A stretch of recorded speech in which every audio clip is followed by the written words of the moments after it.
ఫిబ్రవరి 11వ తారీఖున Arilova crime police స్టేషన్లో murder for gain case report అయింది. అది చాలా సెన్సేషన్ అయింది. ఒక మహిళను చంపి, కాపు లక్ష్మి అన్న మహిళను హత్య చేసి ఆమె దగ్గర ఉన్న నగదుతో పారిపోవడం జరిగింది ముద్దాయి. దీనికోసం ఇమీడియట్గా ద్వారకా క్రైమ్ ఇన్స్పెక్టర్ అండ్ మొత్తం 10 టీములుగా క్రైమ్ టీములు ఫామ్ చేసి 10 రోజుల్లో ఆ ముద్దాయిని పట్టుకోవడం, ప్రాపర్టీ అంతా కూడా రికవరీ చేయడం జరిగింది. ఈరోజు ఆ ముద్దాయిని రిమాండ్ కూడా పంపిస్తున్నాము. ఇది ఆ మహిళ ఎవరైతే హత్యకు గురయ్యారో ఆమె ఇంట్లో ఒంటరిగా ఉన్నప్పుడు ఈ ముద్దాయి వెళ్ళడం జరిగింది. ఆమెను డబ్బులు అడగడం, ఆమె దానికి నిరాకరించడం, సంఘర్షణ జరిగిన తర్వాత ఆమెను పీకపిసికి చంపేసి అక్కడి నుంచి పరారైపోయాడు. ఈ ముద్దాయి హత్య చేసిన తర్వాత ఆమె నగదు, ఇంట్లో ఉన్న క్యాష్ ప్లస్ ఆమె ఒంటి మీద ఉన్న నగలతో సహా పరారయ్యాడు.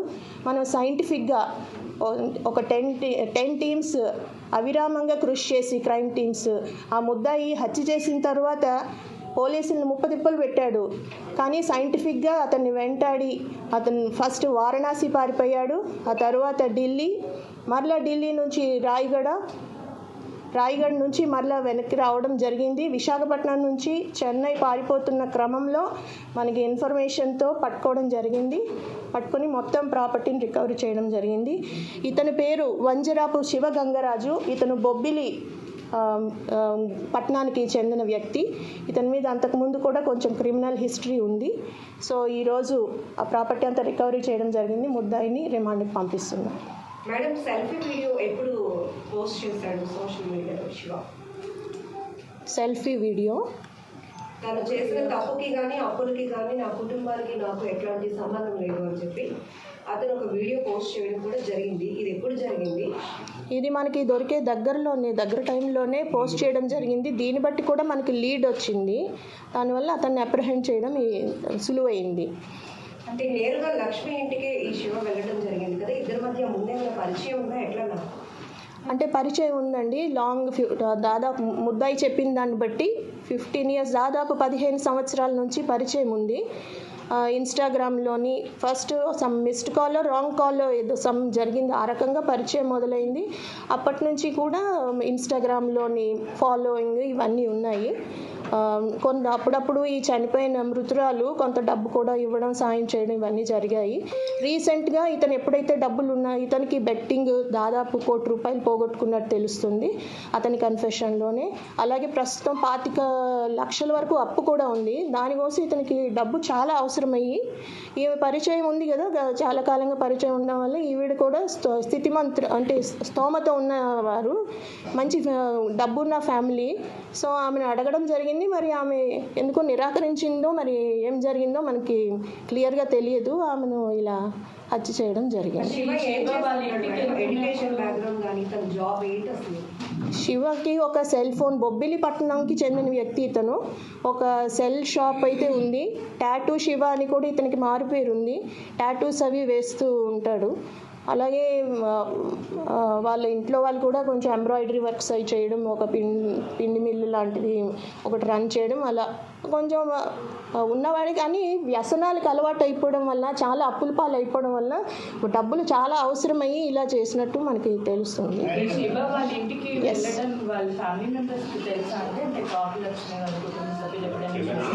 తెలుసండి, తెలిసి కొంచెం వ్యతిరేకత కూడా రావడం వల్ల ఈ మధ్యకాలంలో తగ్గించాడు. వాళ్ళ ఇంటికి వెళ్ళడం తగ్గించడం జరిగింది. ఇంట్లో వాళ్ళకి కూడా తెలుసు, స్పెసిఫిక్గా ఏమిటి అనేది తెలియదు, బట్ ఇంట్లో వాళ్ళకైతే ఐడియా ఉంది.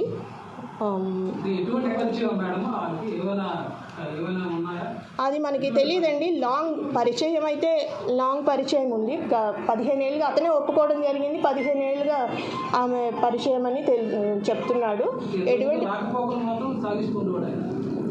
అంతకుముందు కూడా వాళ్ళ ఇంటికి వెళ్ళడం జరిగింది. దానివల్ల ఇంట్లో కూడా కొన్ని గొడవలు కూడా జరగడం జరిగింది. అంటే కంప్లీట్గా స్ట్రేంజర్ కదా, సంబంధికుడు కాదు, బంధువు కాదు.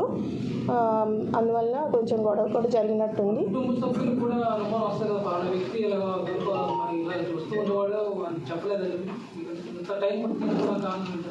అంటే ఈ మధ్యకాలంలో రావడం లేదు కదండి. వాళ్ళకి ఈ పర్సన్ అని మనం తర్వాత తెలిసింది. బట్ ఈ మధ్యకాలంలో అతను రావడం తక్కువే, చాలా కాలంగా వాళ్ళ ఇంటికి వెళ్ళడం అయితే లేదు. ఫోన్లో మాట్లాడుకోవడం ఇవి మాత్రం జరుగుతుండేది. వచ్చి ఉండొచ్చు, మనకైతే చెప్పలేదు. మనము ముద్దాయి చెప్పడం కన్ఫెషనే మనకు ఇప్పుడు ఉన్నది, ఆయన కన్ఫెస్ చేయడంతో తెలుస్తుంది. శివ మ్యారీడ్ అండి, 2 పిల్లలు ఉన్నారు, భార్య కూడా ఉంది. వాళ్ళంతా బొబ్బిల్లోనే ఉంటారు. అతను క్రిమినల్ అంటే కోవిడ్ టైంలోని వైలేషన్స్, ఇప్పుడు బయటకు రాకూడదని క్వారంటైన్ ఇవన్నీ ఉండేవి కదండి, ఆ వైలేషన్స్ ఒకటి, వీధిలో కొట్లాటలు ఉంటాయి కదా యాఫ్రేస్, అలాంటి కేసులు ఉన్నాయి. మేజర్ కేసులు అయితే లేవు. మేడం ఈ కేసు చాలా సెన్సేషన్ అయింది. What exactly happened? 11th ఏం జరిగింది? ఎన్ని గంటలకు వెళ్ళాడు? ఇద్దరి మధ్య ఏమైనా ఘర్షణ జరిగిందా? ఇంతకుముందు అప్పులు తీర్చుకోవడానికి లక్ష్మి గారిని ఇతను ఏమైనా డబ్బులు అడుగుతాడా? డీటెయిల్గా అంతకుముందు ఆ రోజు 10 గంటలకు ఆ టైంలోని మనకి వాళ్ళ ఇంటి దగ్గర ఉన్న సీసీ ఫుటేజ్లోనే మెయిన్ లీడ్ అండి మనకి. మీరు చూస్తే అతను అప్పుడు ఆ హత్య ఆ రోజు వేసుకున్న డ్రెస్ ఇవన్నీ కూడా సీజ్ చేసాము, కేసు ప్రాపర్టీ కంప్లీట్గా కన్సీల్ చేసుకొని, అంటే మంచి పక్కా ప్రిపరేషన్తో వచ్చాడు అతను. ఏదో రకంగా డబ్బులు పట్టుకెళ్ళా, లేదంటే చంపి పట్టుకెళ్దామన్నంత ప్రిపరేషన్. ఎందుకంటే మనం ఆ సీసీ ఫుటేజ్ చూస్తే క్యాప్ పెట్టుకొని కంప్లీట్గా జర్కిన్ వేసుకుని ఫేస్ కూడా కన్సీల్ చేసుకుంటూ వస్తాడు. 10-12 మార్నింగ్ టైంలో ఇంట్లో ఆమె ఒంటరిగా ఉన్న టైంలో ఇంట్లో ప్రవేశించి దాదాపు ఒక 2 hours అక్కడ ఉన్నట్టు మనకు తెలుస్తుంది. ఎందుకంటే తర్వాత బయటకు వచ్చిన ఫుటేజ్ కూడా మనం కలెక్ట్ చేసాం. అక్కడ నుంచి కంటిన్యూస్గా సెవరల్ ఫుటేజెస్ వెరిఫై చేయడం జరిగింది. మనం ఢిల్లీ వరకు కూడా మన టీమ్స్ వెళ్ళడం జరిగింది. దీంతో అతను ఫైనల్గా టెక్నికల్గానే మనకి ఇది సాధ్యమైంది. లేదండి, ఇతను ఒక్కడే, ఇంకెవరు కమ్మి, ఇతను ఒకడే. ఎస్, ఇతను వాళ్ళ ఇంటికి వెళ్ళి రావడానికి పోలీసుల్ని ముందుగానే చెప్తున్నాను కదా, పక్కా ప్రిపరేషన్తో, ఎవిడెన్స్ దొరకకూడదు అన్నట్లు. హత్య జరిగిన తర్వాత కూడా ఒక 6 సార్లు ఆటో మారుతూ రైల్వే స్టేషన్ అలా 30 తిప్పలు పెట్టడం జరిగింది. ఇతను ఇంటికి వచ్చే ముందు కూడా ఒక అపరిచిత వ్యక్తి, సమ్ ఆటో పర్సన్ ఎవరిదో ఫోన్ తీసుకొని ఫోన్ చేయడం జరిగింది. తన ఫోన్ నుంచి కూడా కాదు, అంటే ఇతను పక్కా ప్రికాషన్స్ తీసుకుంటున్నాడు, తన ఉనికి తెలియకూడదని, తను అక్కడ నేరం చేసినా తెలియకూడదని వేరే పర్సన్ నంబర్ నుంచి ఫోన్ చేసి ఆమెకి వస్తున్నట్లు సంభాషణ జరిగింది. వస్తున్నానని చెప్పడం సంథింగ్ అయితే జరిగింది.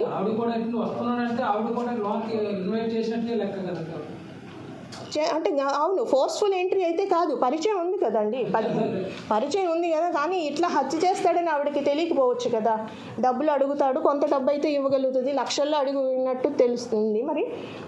ఎందుకంటే పట్టుకుపోయిన క్యాష్ చూస్తే చాలా లక్షల్లో ఉంది, అది మనం రికవర్ చేస్తాం. ఏంటండి, మనకి విశాఖపట్నం రైల్వే స్టేషన్లోనే పట్టుకోవడం జరిగింది. మేడం, ఇప్పుడు ఈ సెల్ఫీ వీడియో అతన్ని పట్టుకోవడానికి ఏమైనా కీలకంగా మారిందా, లేకపోతే సీసీ ఫుటేజ్ ఆధారంగానే మనకి లొకేషన్ ఇవ్వడానికి వీటికి ఉపయోగపడిందండి, సైంటిఫిక్గా ట్రాక్ చేయడానికి ఉపయోగపడింది మనకి.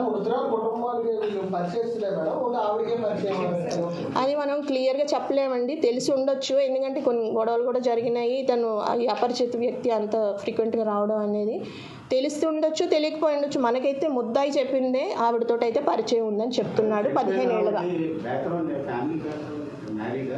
మ్యారీడ్ అండి, 2 పిల్లలు ఉన్నారు, పెళ్ళిళ్ళు కూడా అయిపోయినాయి వాళ్ళకి. వాళ్ళంతా వేరు కాపురాలు పెట్టారు, వీళ్ళ ఇంట్లో అయితే ఉండరు.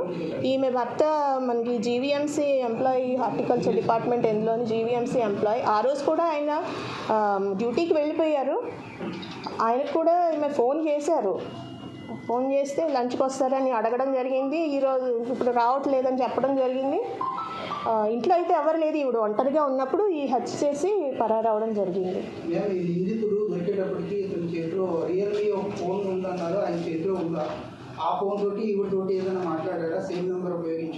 లేదండి, మృతురాలతోటి అంటే ఫస్ట్ చేసింది వేరే నంబర్ నుంచి చేయడం జరిగింది. బట్ అతని ఫోన్ మన ముద్దాయిని పట్టుకున్నప్పుడు అతని పొజిషన్లోంచి ఈ రియల్మీ ఫోన్ సీజ్ చేయడం జరిగింది. అలాగే ఇతను హత్య చేసిన తర్వాత రాయల్ ఎన్ఫీల్డ్ బైక్ ఒకటి, అంతకుముందు తాకట్టు పెట్టిన బైక్ ఈవిడ దగ్గర నుంచి పట్టుకెళ్ళి దొంగిలించిన సొమ్ముతోటే మళ్ళీ తాకట్టు విడిపించుకొని దాన్ని వాడి బొబ్బిలి వరకు దాన్ని డ్రైవ్ చేసుకుని వెళ్ళడం కూడా జరిగింది. 3,80,000 అండి, 5,05,000 రికవర్ అయింది. వాళ్ళ ఎఫ్ఐఆర్ ప్రకారం పోయిందైతే 8,62,500.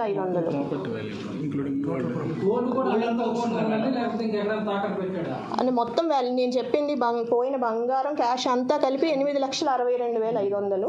అందులో ఇప్పుడు ఎఫ్ఐఆర్లో 4 బంగారం గాజులు కూడా పోయినాయి అన్నారు, కానీ ఆమె వేసుకోలేదని తెలుస్తుంది. డీటెయిల్ ఇన్వెస్టిగేషన్ చేస్తే ఆ గాజులు పోయినట్లయితే తెలియదు, అందుకని మనకి అవి తప్పించి మిగిలిన అన్ని రికవర్ అయినాయి అండి.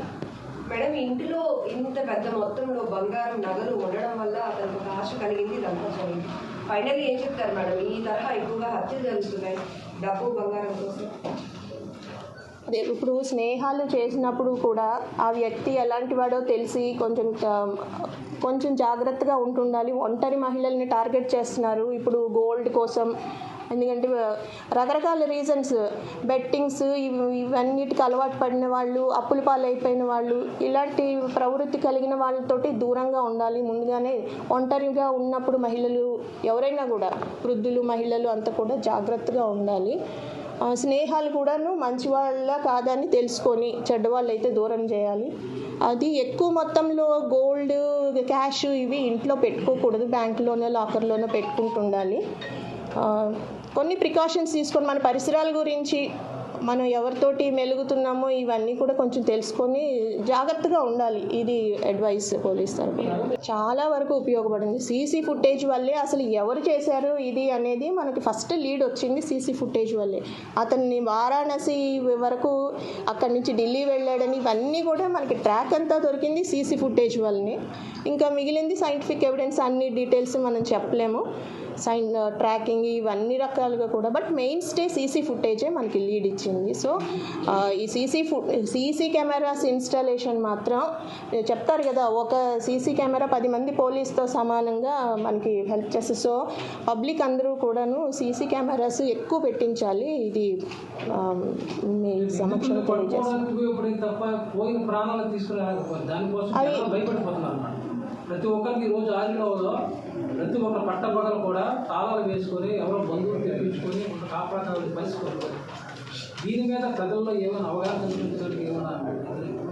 అదేనండి, మరి మనం ఎవరిని ఇంట్లోకి రానిస్తాము, అది మనం కూడా కొంచెం హద్దులు నిర్ణయించుకోవాలి. ఎటువంటి వ్యక్తులతో మనకి పరిచయం ఉంది, వీళ్ళు మంచి వాళ్ళ కాదు, ఇంట్లోకి రానివ్వవచ్చా లేదా, ఇట్లాంటి మనం పబ్లిక్ కూడా ప్రికాషన్స్ తీసుకోవాలి. అంటే ఈమె చిన్న చిన్న చిట్టీలు వేసి అప్పులు ఇవ్వడం, వాళ్ళ కమ్యూనిటీలో అప్పులు ఇవ్వడం అయితే అలవాటు ఉందండి. ఇప్పుడు తెచ్చి పెట్టుకున్న డబ్బు కూడా ఒక పర్సన్ చిట్టి పాడుకుంటారు కదా, ఒక పర్సన్కి వచ్చింది, అది అతనికి ఇవ్వటానికని ఈమె బ్యాంకు నుంచి డ్రా చేసి తెచ్చి పెట్టుకున్న డబ్బు, దానిని అనుకోకుండా ఈ హంతకుడు రావడం, ఆ డబ్బు కోసమే ఆమెను హత్య చేయడం, ఇవన్నీ జరిగిపోయినాయి.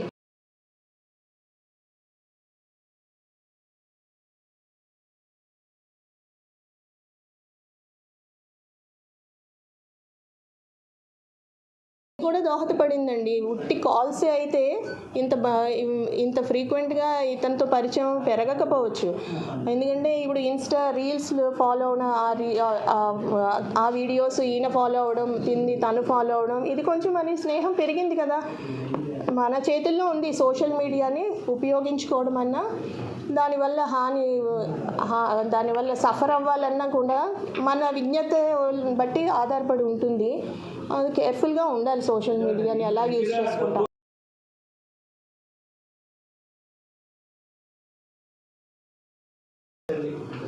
ఆయనకి డబ్బులు ఆవిడ దగ్గర ఎప్పుడూ డబ్బులు ఉంటాయండి. ఆవిడ చిట్టీలు పాడుతుంటుంది, రెగ్యులర్గా ఆవిడ దగ్గర ఎక్కువే క్యాష్ ఉంటుంటుంది.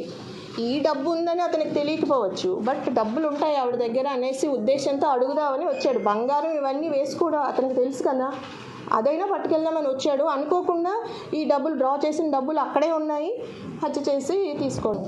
ఇప్పుడు మీకు ఒకటి చెప్తాను ఫైనల్గా, మనకి ముద్దాయి చెప్పిన దాన్ని బట్టే ఈ పరిచయాన్ని ఎస్టాబ్లిష్ చేసాం. ఇంట్లో వాళ్ళు మీరు అన్నట్టు వాళ్ళు గుర్తుపట్టలేదండి, వాళ్ళకి ఈ పరిచయం గురించి కూడా వాళ్ళు ఏం చెప్పలేదు. కాబట్టి మనం దీన్ని ఎంఫసైజ్ చేసి చెప్పలేం. ముద్దాయి మనకు తన కన్ఫెషన్లో చెప్తున్నాడు 15 సంవత్సరాలుగా ఆమె నాకు పరిచయం అని. చనిపోయిన ఆవిడే చెప్పాలి మనకి, ఆమె లేరు. సో పరిచయం అయితే ఉంది.